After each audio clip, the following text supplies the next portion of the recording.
Narito ang ilan sa aking mga karanasan sa aming dating bahay na ngayon ay SM Aura.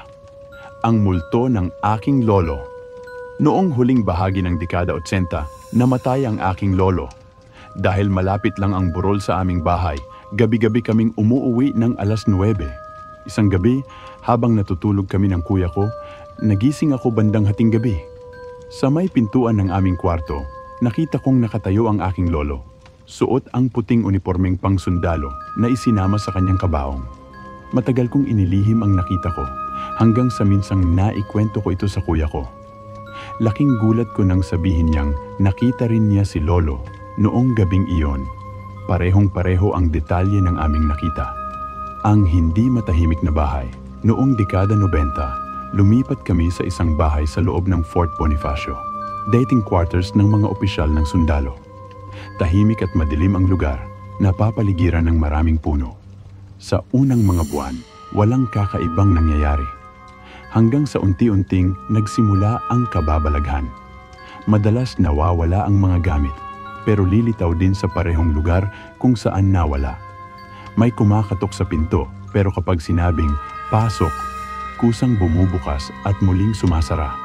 At may isang babaeng mahaba ang buhok, nakaputing shirt at shorts na nagpapakita sa mga bisita at sa aming mga driver. Isang araw, dumalaw ang aking tita.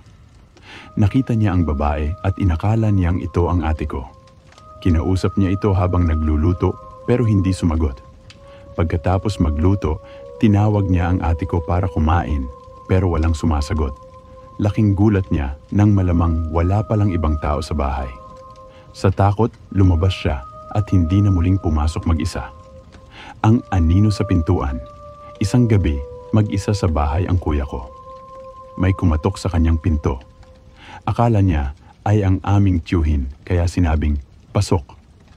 Walang sumagot. Muling kumatok, sinagot ulit niya ng pasok. Wala pa ring pumasok.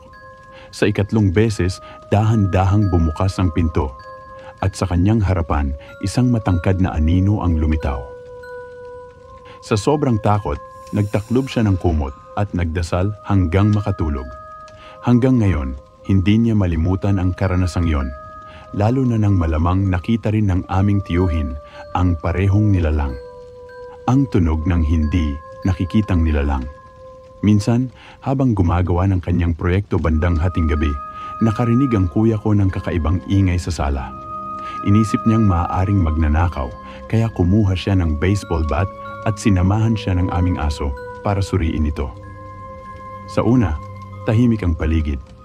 Pero biglang may narinig siyang tunog ng mga yabag. Tila may nakasuot ng sapatos na may kahoy na takong. Nagsimula ito sa kwarto ng aming kasambahay, dahan-dahang lumapit sa kanya, dumaan sa kanyang harapan at nawala sa pader.